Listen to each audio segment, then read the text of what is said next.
First question. Anybody got homework questions for this guy? Yeah, give me a sec. Okay, I'll give you a sec. While you guys are taking a sec, I'd like to remind the seniors that if you have to take the exam, again, you're able to use a half sheet, both sides of notes of anything you want. Let's try to get that in, before the last day of class, so I have a chance to get it on to the attach it to your final or whatever the half sheet of notes you want to use is. Again, all the final exam questions are going to be variations of previous test questions, so basically same kind of question, maybe some numbers are changed or like some little condition is changed or whatever, but they're basically the same kinds of problems. So if you're looking to study stuff, like that's the good place to start. Very much the same kind of setup as first semester. All right, Blake, did you find what you're looking for? Number 33, please. Okie dokie.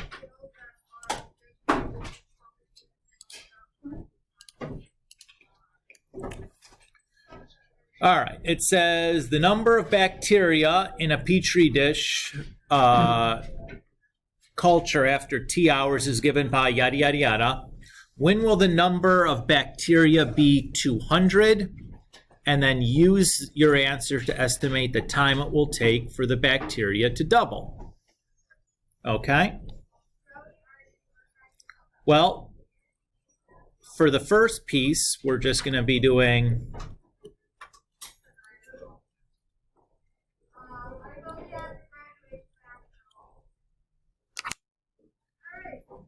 solving this. So we'll go do this graphically. Yes, you could do this using a logarithm, but we haven't talked about how to do that yet. So I'm still just going to do this graphically the way that we've been talking about so far. So I don't know how long this is going to take, but 0 to 100 seems appropriate. The minimum value here is at 100 when time is 0. The maximum value I care about is 200. I'm going to do it a little bit more than that. Oops. Do it by a little bit more than that. And, I don't know. Ooh, Boise. This is just pressing all the wrong buttons today. And maybe go by 50s. So there's my 200 line. There's my population growth line. Wowzers, that's fast. Okay, so I'm going to go and readjust my window. So probably looks like we can probably go 0 to 10 there, going by ones. That's a little bit more appropriate. So one intersection, one curve, find the intersection, second trace, intersect command, enter, enter, enter. So I have about, T is about 1.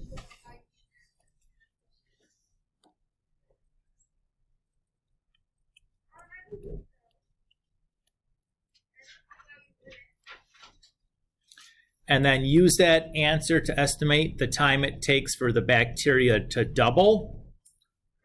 Well, so for example, if I have,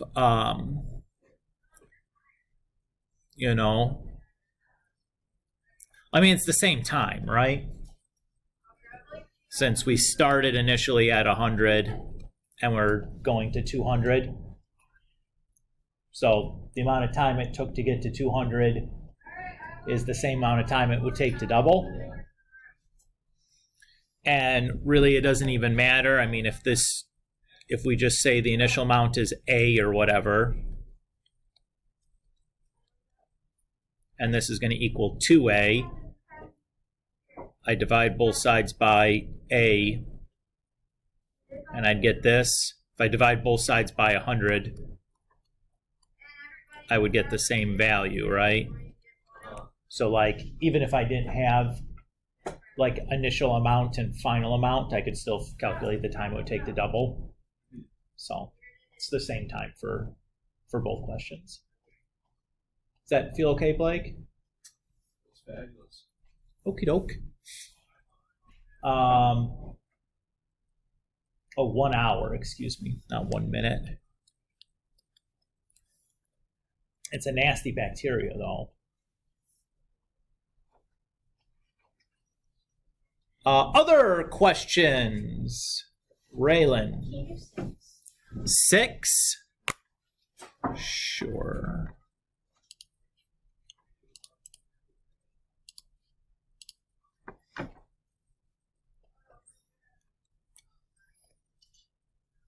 Okay. So there's an easy way or a hard way to do 6. Let's do it the easy way. So the easy way is to observe that we have a point whose x-coordinate is 0.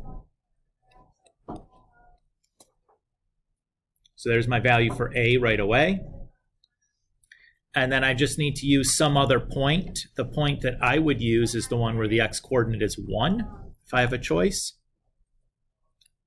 So if I take my, I guess it's g of x equals a times b to the x, I would say 4 is equal to 12 times b to the first. So I get, when I solve, b is 1/3. And then that's all I need, right? So I have 12 times 1/3 to the x. Does that feel good, Raylan? Yeah, if you tried to solve the system, it just makes it kind of a pain in the tuchus. If you have the x-coordinate 0, that's A for free, and it's pretty easy from there. Blake? Do you mind just like graphing number 34? No. All right, where's this? Alex, I see you have a hand up too. I'm gonna get to you. I just want to make sure that you know that I know that I see you. Yep. Okay. The number of grams of carbon-14 denoted C present in a certain substance after T yeast, I don't know what a yeast is given by yada, yada, yada. Use the equation to estimate the half-life of carbon-14. Okay. So this should be 10. And because that's half of the initial amount, which I can see is 20. Now,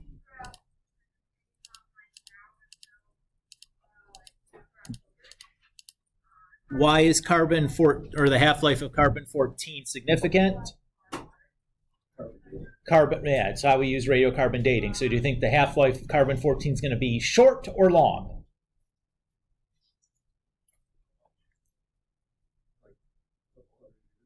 I think it's probably going to be real long because we can date things back using carbon dating like thousands of years. Okay. Right? So like there still has to be some left even thousands of years later. So my suspicion is this is going to be pretty big. The y's I'll go 0 to 20. And just going up by 1 seems fine there. The x's, I'm going to start with, like 10,000 and kind of see where that takes me. So here's my 20 gram line. There's probably just not going out far enough would be my suspicion. So second trace, intersect command, enter, enter, enter.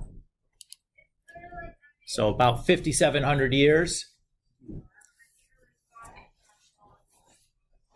That'll do. That's okay. Again, it's the point of doing this, right?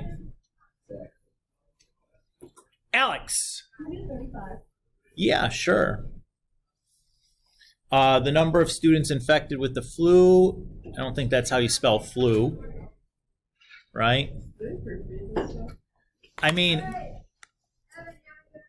this could have been questions that I wrote for all I know, I don't know.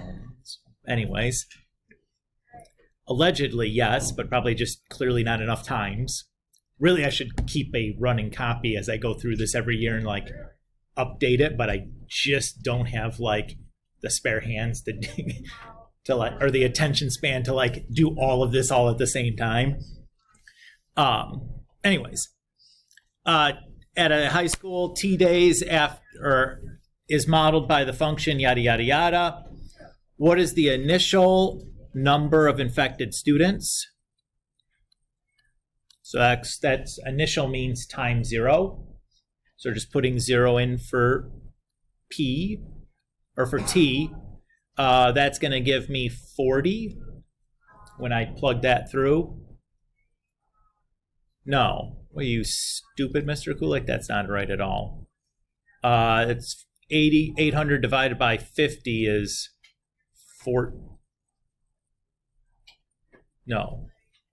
16. That's it. It's too early, guys.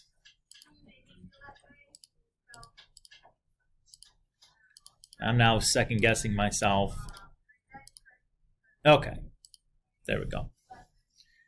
So far, so good, Alex, yes? When will the number of infected students be 200? So I'm going to do 200. And then my function, I'm going to use the fraction shortcut so I can just type it in the way it looks like on my paper.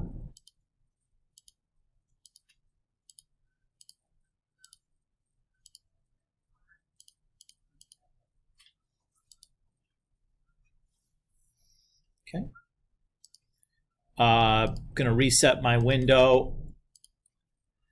I don't know what's going on here, but 0 to 100 is probably going to be perfectly appropriate. Since this is a logistic function, I know that the lower bound is at 0 and the upper bound is going to be at 800. So I'll do that for my y min and y max, and we'll go by hundreds. Hit graph. There's my 200 line. There's my P of t. Find the intersection, second trace, intersect command, enter, enter, enter. So about 13.97 days.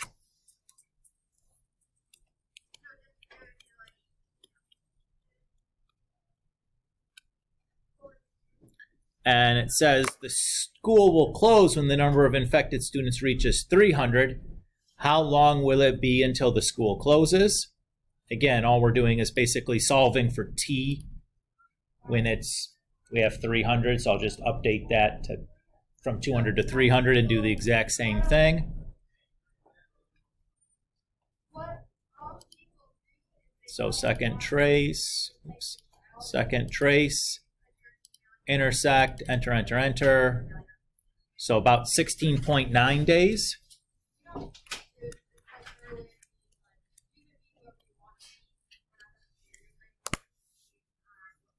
Does that feel okay, Alex? Yeah, but where'd you get it? You found like you got it.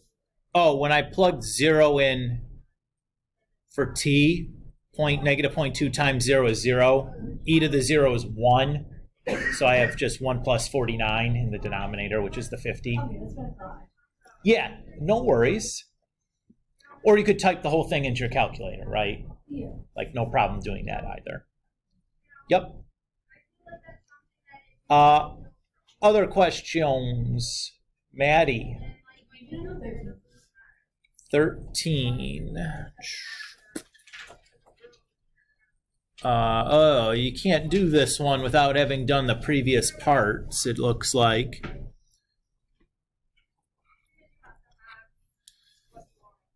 All right.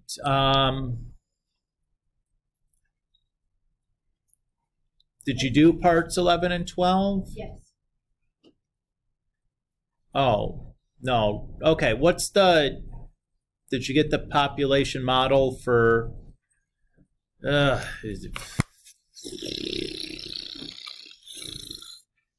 okay. What's the population model for Austin? I got 656,562 times 1.03. Well, that for Austin, it shouldn't be, that shouldn't have been your initial. You should use this as the initial, because we'll make this like T0 and this like T10. So let's see. We should have 656. Well, okay. 10th root of 656 562 divided by 465,622. So 1.03-ish.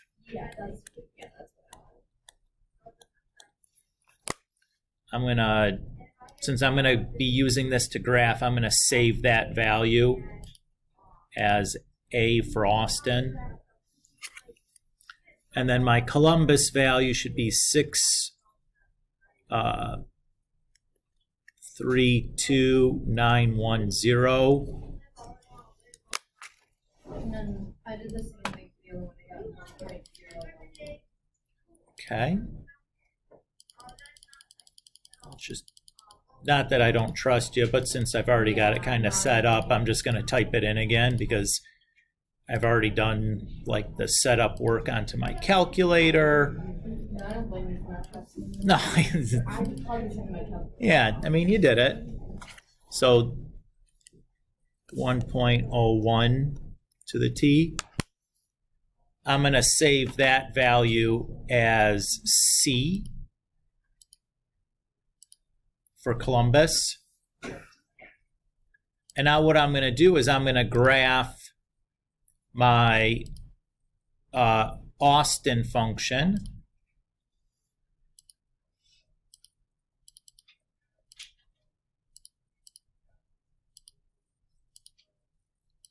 And then I'm going to graph my Columbus function.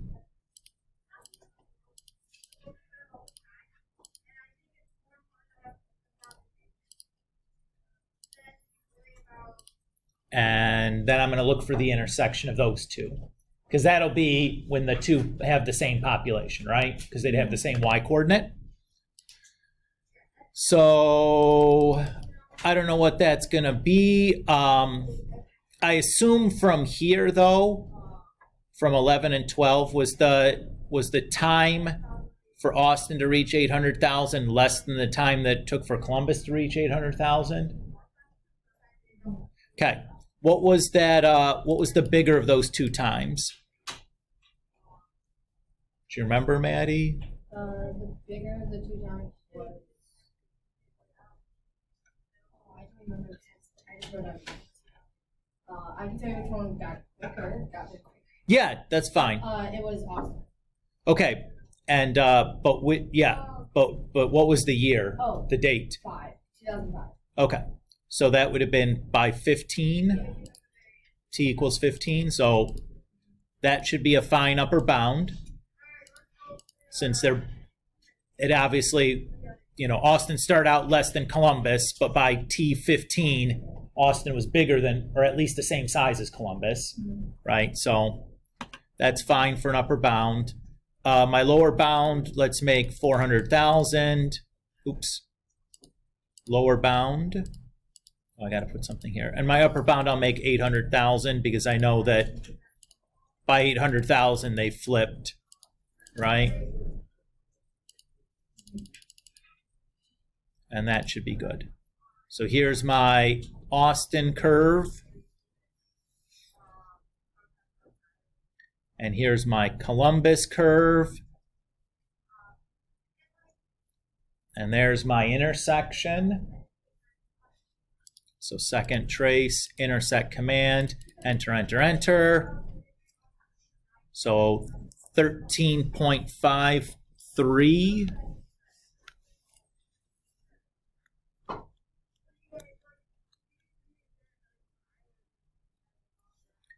So in what year will they, so it would be during 2003.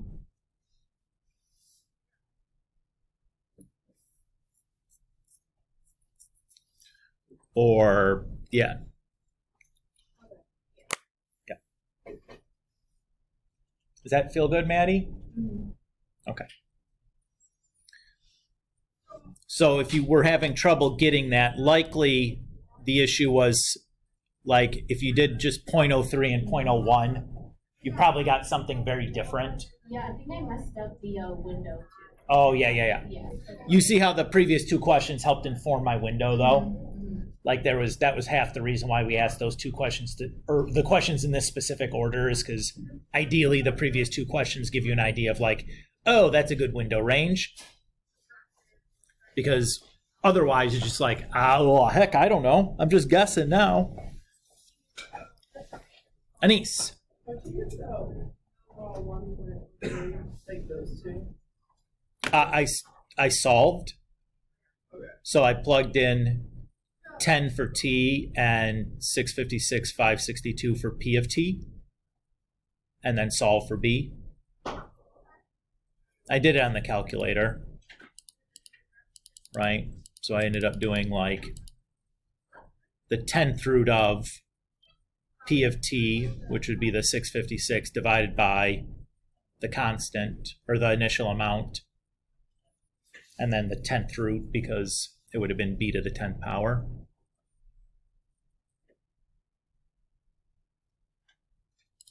I did it just like we did.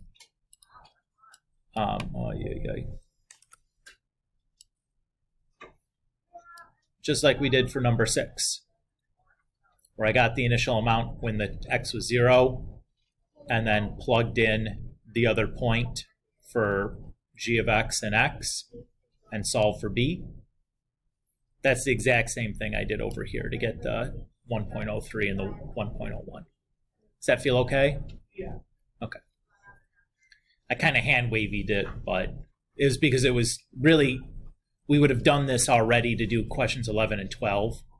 So I just kind of grinded it through kind of quick because I needed all the decimal points to do 13. Okay. Is that okay? Yeah, so you just did the 10th root of 7. And then you did divided by. Yeah, the 2000 population divided by the 1990 population. Okay. We'll say it that way, and it's less numbers to Right. say. Ooh, it's a mouthful. Alex. 8. Oh, I'm on the wrong page again. Sure. So this one is the yucky one because we don't have, neither x coordinate is 0, but that's fine. We can deal with it. What we're going to end up having to do is we're going to write a system of two equations. So my first equation I'd write would be 16 over 9 equals a times b to the second. And my second equation I'd write is 32 over 27 equals a times b to the third. I'll refer to those as equation A and equation B. Now I'm going to solve this system for A and B. I can use either substitution or elimination. Either is appropriate. I would prefer to use elimination here. Now, contrary to the eliminations that we did in Algebra 2, we're going to be dividing the two equations because here the variables are being multiplied together as opposed to being added together like they were in the Algebra 2 course. So I typically pick the equation where the exponent on b is the biggest and make that the numerator of my division problem. So I'm going to take equation b and divide it by equation A.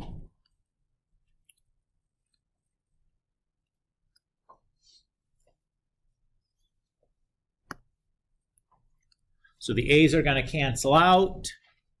The B's are going to reduce down, so I'm just left with b to the first here. That's pretty sweet. And then to divide fractions, that's the same thing as multiplying by the reciprocal.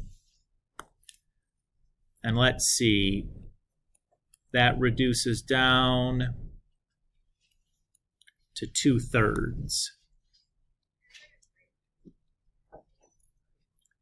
Now that I have that, I can plug this back into either equation, A or B. I'm just going to plug it into A.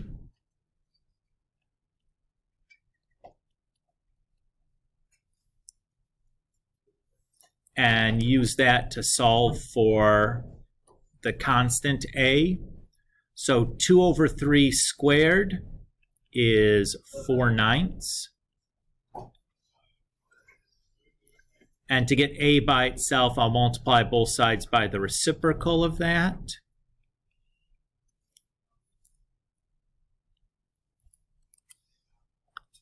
So the 9s cancel out, and the 4 and 16 reduce down to 4. So A is 4. So I have, I don't know what the letter was, but I'm going to write it as f of x equals 4 times 2/3 to the x.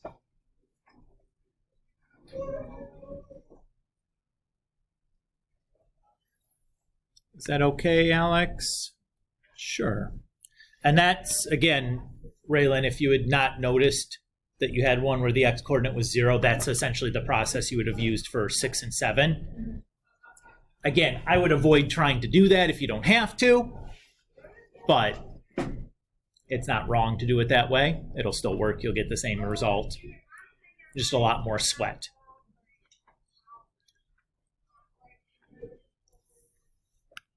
Okay. Anybody else before we pick up where we left off?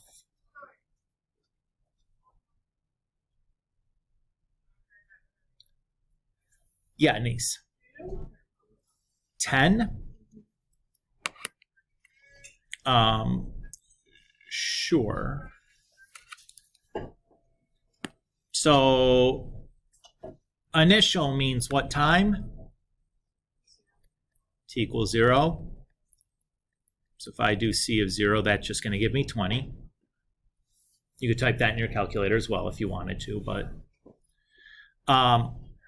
how much is left after 10,400 years? So that's going to be C of 10,400.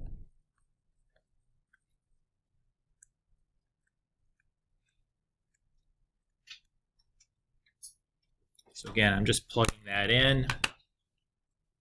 That's calculator time for me now. Since I'm going to have to graph anyways, I'm going to plug it in this way.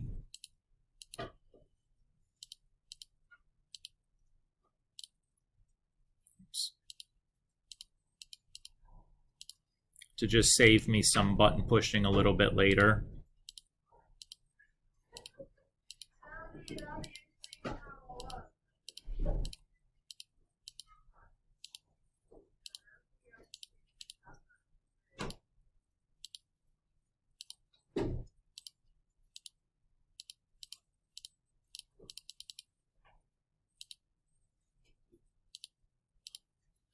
So that says after 10,400 years, there's 0.282 grams.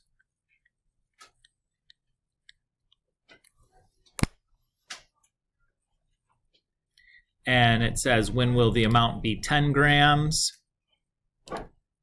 So I know an upper bound of 10,000 would be appropriate because we'll definitely have past 10 grams there. So that's what I'll do.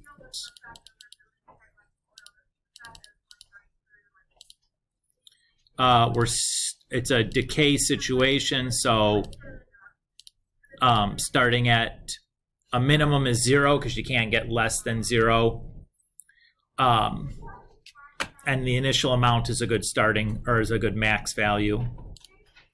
So there's 10 grams. Here's my decay curve, and that is not in the right spot. What did I? Oh my goodness, Mr. Kulik, you dope. What did I do?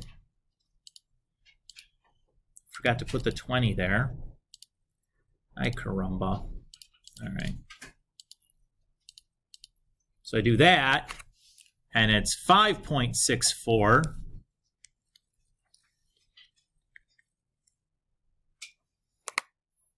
Again, still 10,400 is a good upper bound, though, since I'm certainly going to get less than 10 by then. So now I'll hit graph. That looks a little bit better. You know what I'm saying, Anise? Mm-hmm. So we'll do the second trace, intersect command, enter, enter, enter. So 5,700. Boy, that sounds familiar, doesn't it?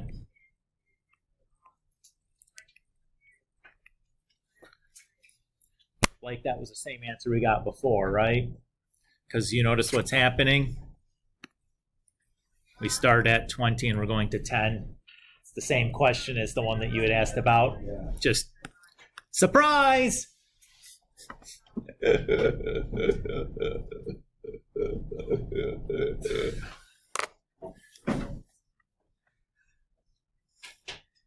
Alrighty, let's pick up where we had left off.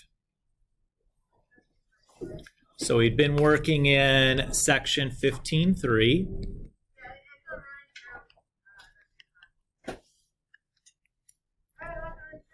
And the last thing we had talked about were these properties of logs.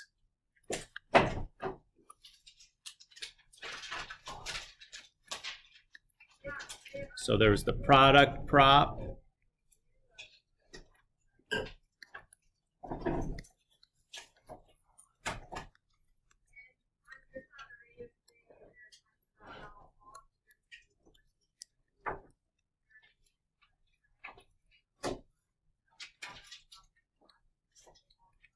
We have the quotient prop.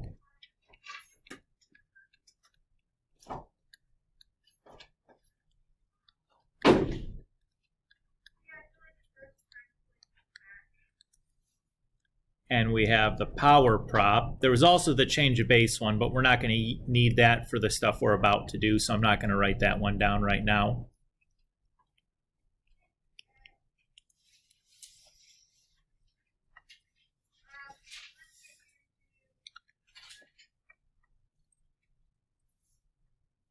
So there's going to be two kinds of problems that we're going to be doing here that are going to directly use these properties of logs.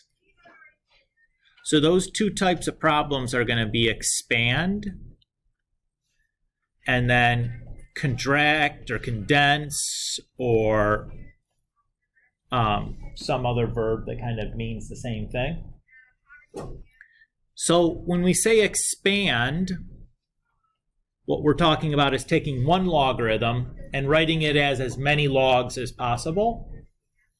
So to do an expanding problem, we go quotient and then product and then power.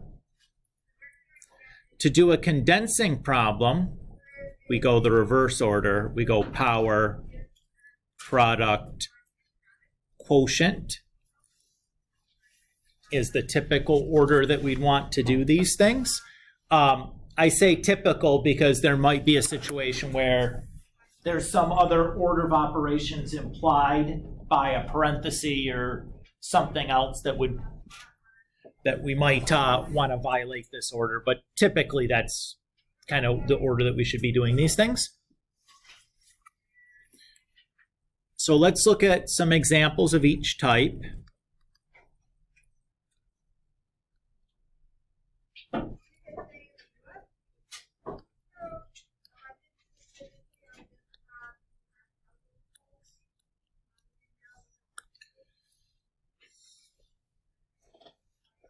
Okay. So our first example, log base 3 of 4x. If I'm doing expanding, the first thing I look for is a quotient property. So I'm looking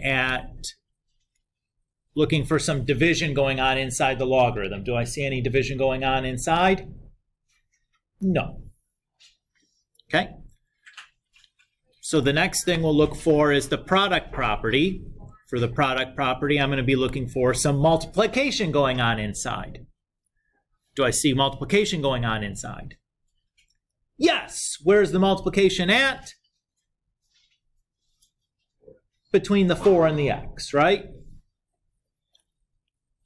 So using the product property,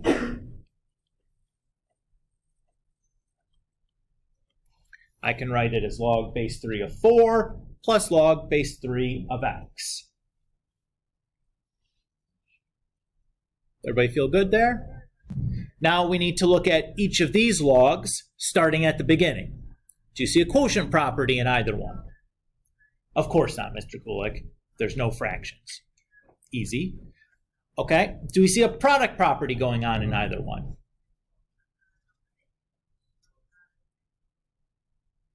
No, probably not, right? Okay. Do we see a power property going on in either one?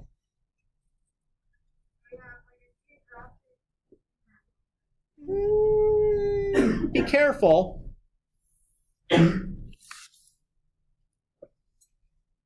Oh, you can say like 2 log 3 and 2. Notice that 4 is a composite number. It's not a prime. So 4 in this case could be written as 2 squared. So we do have a power property sitting there. That's sneaky, Mr. Kulik. Well, it's a whole lot less sneaky after I show you that trick, right? But yeah, for a power property, we're going to, again, be looking for an exponent inside.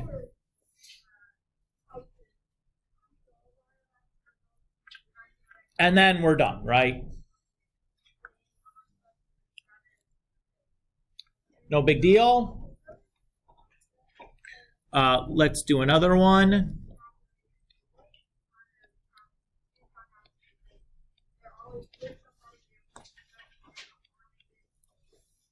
So let's say we have log of 3ab to the 5th.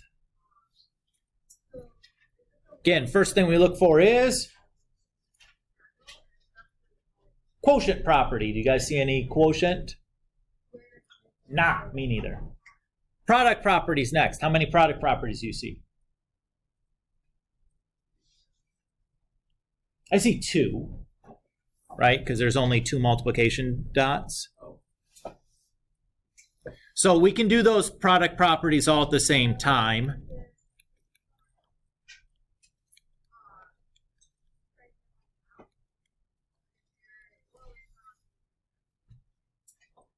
Everybody feel okay doing that all at one time? Good. Next up, we should go and look at each one of these logs starting at the beginning. Do you see any quotients in any of those? In the red?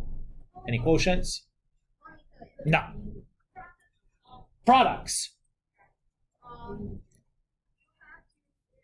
Well, I would just think of it as a power. I mean, if you want to think of it as a product property, that's fine, but it's like a pain in the butt to think of it that way. You could think about it as b times b times b times b times b times b, but like, yuck. So power properties. Any power properties? Yes. Which ones have a power property? Just the b to the 5th. Why don't I have to worry about log of 3? Well, log or 3 is prime, right? So I don't have to worry about that. If it was composite, you know, maybe I could use a product or power property on it, but if it's prime, nah.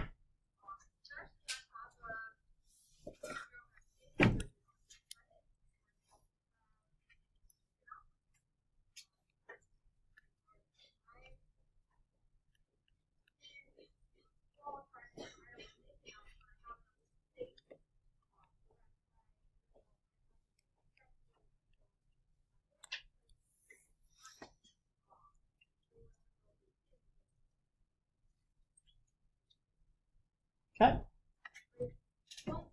Another one. The natural log of square root x cubed minus 5 all over 2x. Ooh, excuse me, I had a case of the yawnies there. It's contagious, huh?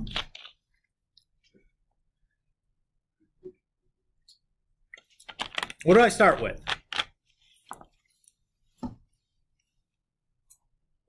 Quotient property. Do you guys see any quotients going on? Sure diddly do.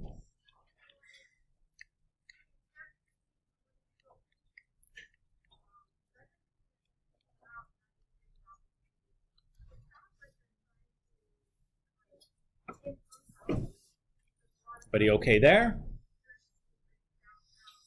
Okay. Now let's take a look at each of those logs that we've just created. Any quotients in those? Nah, man. There's no fraction. Product properties. Yes, which one has a product property?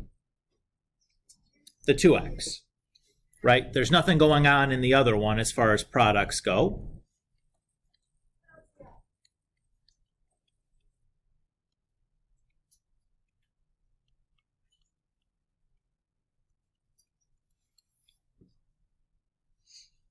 That look right so far? I wish you wouldn't have said, Mr. Kulik's intentionally made a mistake here because it is the most common mistake. Let's put parentheses around the HTPC. Yeah, so the log of 2x is all negative. So when I apply that product property, the result has to all be negative, so I should really be distributing that negative sign through. That mistake, I would say a half or to a third of you guys will make every time, even though I show this to you over and over and over again. So please be mindful of that. The cue to catch that mistake is when you see a product in the denominator of a fraction. When there's multiplication going on in the denominator of the fraction, you will have a distributing negative situation. So just be careful about that. Be mindful. I'm reminding you now so that hopefully we don't make that mistake in the future. All right, last step. We got some new stuff, so we're going to start all over. Quotient properties in any of these three. No. Product properties in any of these three? No. Power properties in any of these three? You guys say yes. Where's the power property? X is very much like. Great. What's the power going on there? It would be like X 3 over 2. No, bad. Do exponents distribute? No. No. So the power is just right here, the 1/2 from the square root.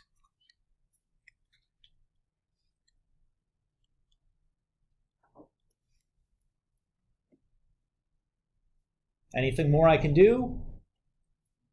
Can I do anything with the x to the third? No. Why not?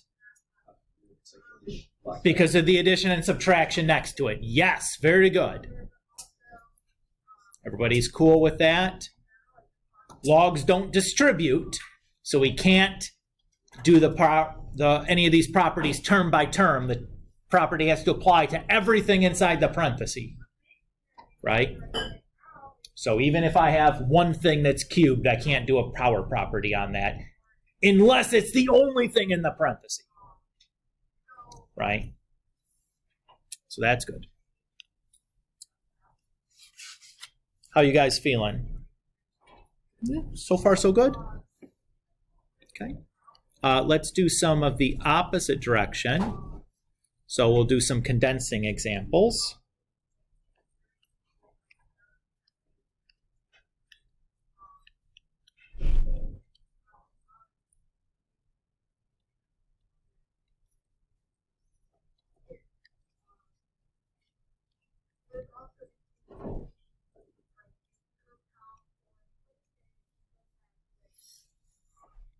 Okay.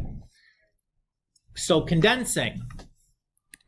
This is the opposite direction, right? We had said that this was going to be power first, and then quotient, or then product, and then quotient, right? When condensing, though, we're using our properties of logarithms in the opposite direction. So for a power property, what I'm looking for is a coefficient. For the product property, what I'm going to be looking for is an addition. And for the quotient property, what I'm going to be looking for is subtraction. Everybody's cool with that? Because we're trying to do the opposite thing. We're taking many logs and trying to write them as the fewest amount of logs possible. Cool? Okay. So first thing first, power properties. Do we see any power properties? How many power properties? 2. Happening on the second log and the last log, right?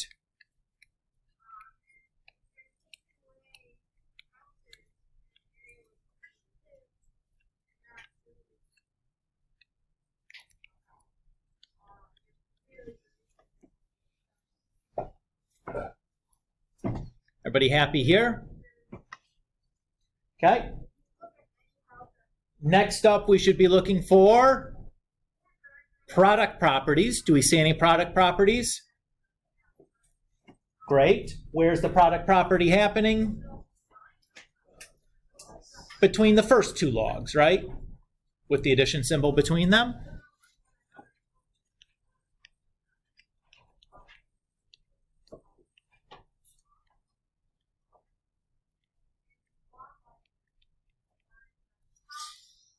Okay. And the last thing we look for then is quotient property. Do we see any quotient properties going on here? Look carefully, because the answer is not yes. The answer is no. But Mr. Kulik, I'm looking at the stupid subtraction symbol right there. Why is there not a quotient property going on?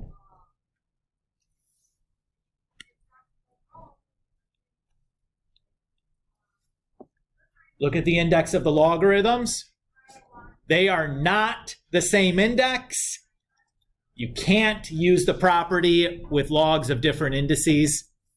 If we go back and we look at the properties, they're clearly written. All of them all the logs have to have the same base. So this was a sneaky trick question for you guys, because I'm going to use all my best tricks in the examples, so you have no excuses later on to get fooled by them. Deal? Yeah. I know, I love it too. I did, but it was, you know what? Like, it's a good time to get got, right? You don't want to get got when it counts.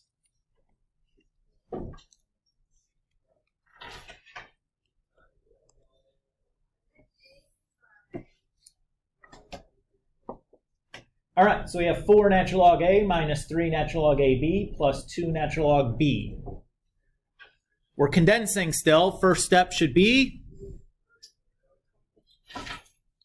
looking for the power property by looking for coefficients. How many power properties do you see? 3.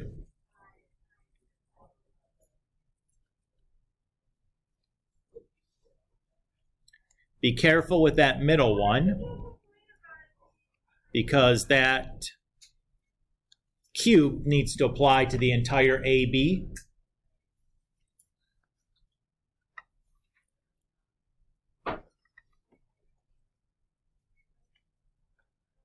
So really that's like A cubed, B cubed.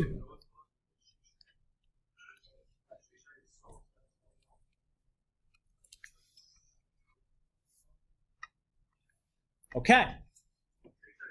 Next up is which property? Product. Do we see a product property here? Yes. Great. Between what two logs is the product property occurring? Be very careful here.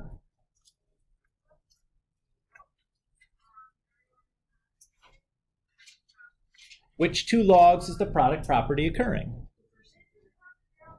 The first and third? That is correct. Whoa, Mr. Kulik. Why the heck is that the case?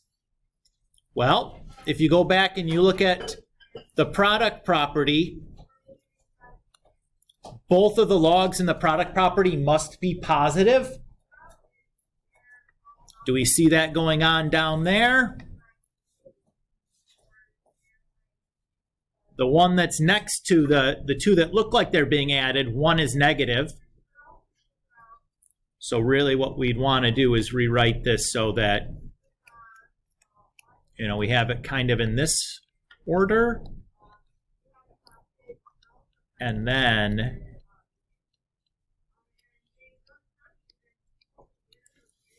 we can do that.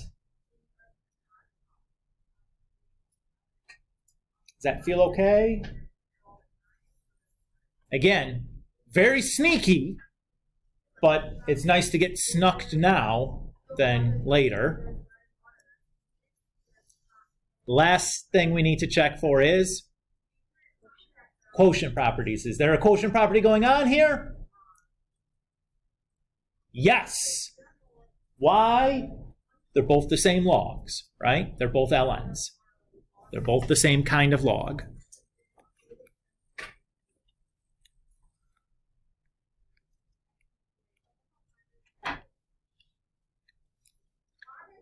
And then we can reduce that fraction on the inside if we want.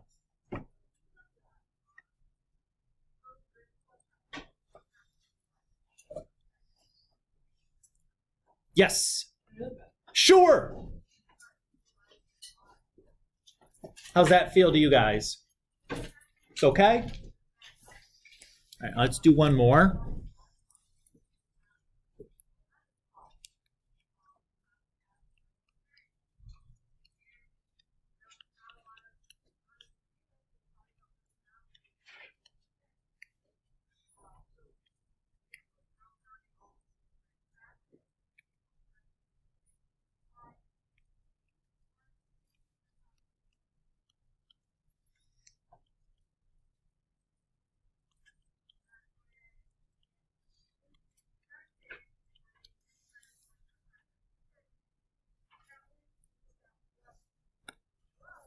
All right. This will be the last one. Condensing. What's the first property we look for? Powers. Do you guys see any power properties? How many? I see 4, too. I should say 4 as well. That's 4, 2 is kind of confusing. That was the TOO, not to be confused with TWO. Grammar. And people say other foreign languages are hard. Like English is like impossible, guys. It's like impossible. All right. Whoa, Mr. Kulik, why'd you write a square root there? Yeah, same as the power 1/2 is the square root. So what am I going to write for the power 1/3? Cube root. Everybody cool? Okay. What's the next one we look for? Product property. Great. How many product properties do you see?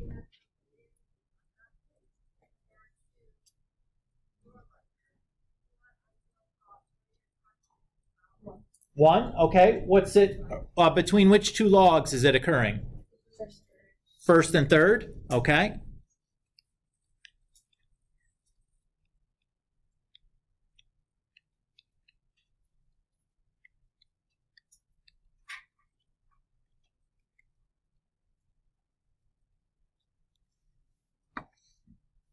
Are you sure that was the only product property?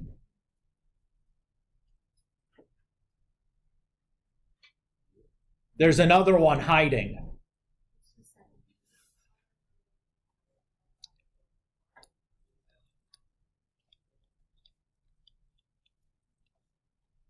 Notice that both of the second logs are negative. So if I factor a negative sign out, oh, look at that hiding product property in there. Yo, what's up with that? I'd like to call your attention to example C when we expanded. You're basically seeing the same thing that we caught in that last expanding problem, just in the reverse. Whoa. Mr. Kulik, I underestimated the sneakiness.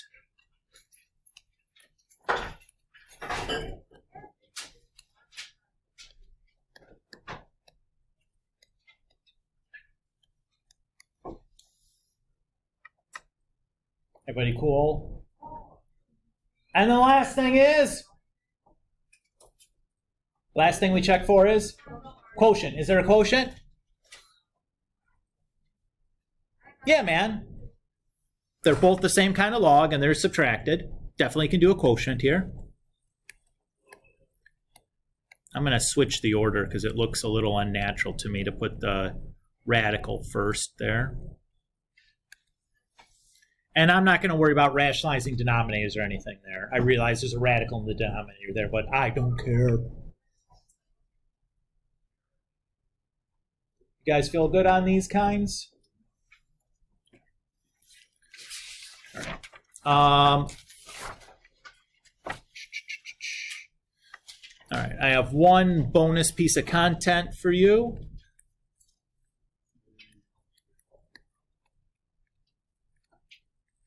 We're going to prove the change of base formula. And then we're going to be done for today. Sounds pretty good, right?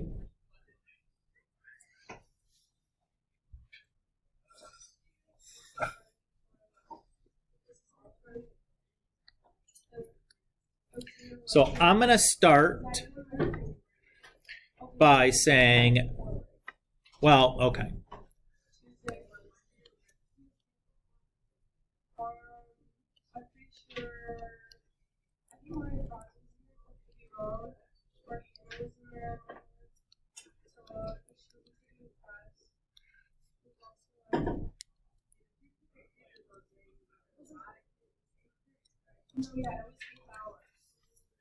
I guess I should mention, let's write the change of base formula there that we're trying to prove, right, before we get going.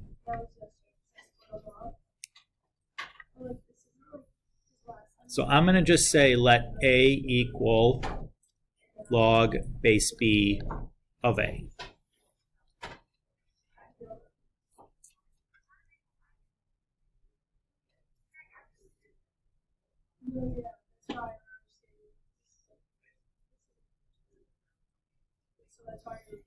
So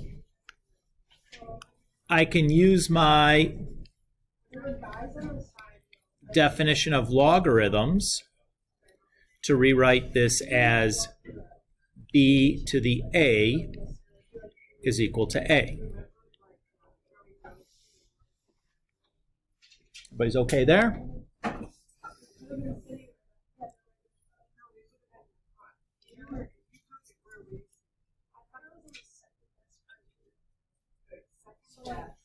And now what I'm going to do is take, oh my goodness.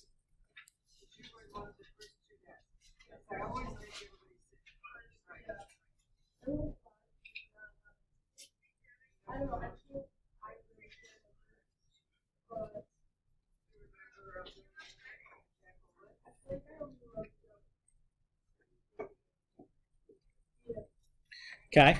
So what I'm going to do now is I'm going to take log base C of both sides.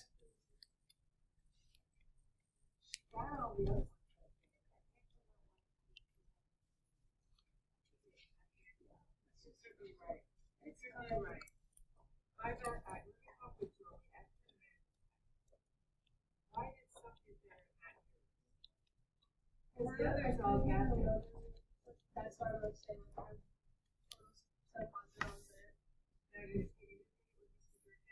no, I took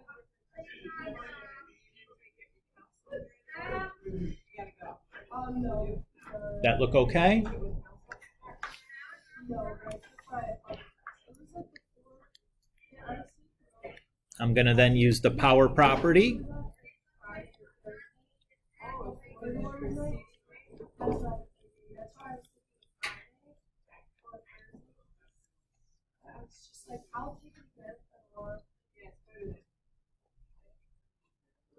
Everybody's cool there? I'll divide both sides by log base C of B.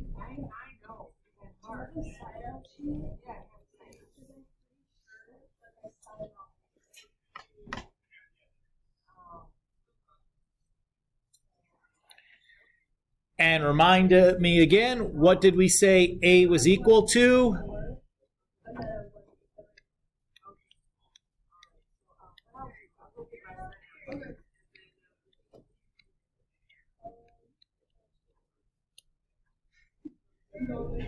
And that's our power property, or I'm sorry, change of base property that we're trying to get to.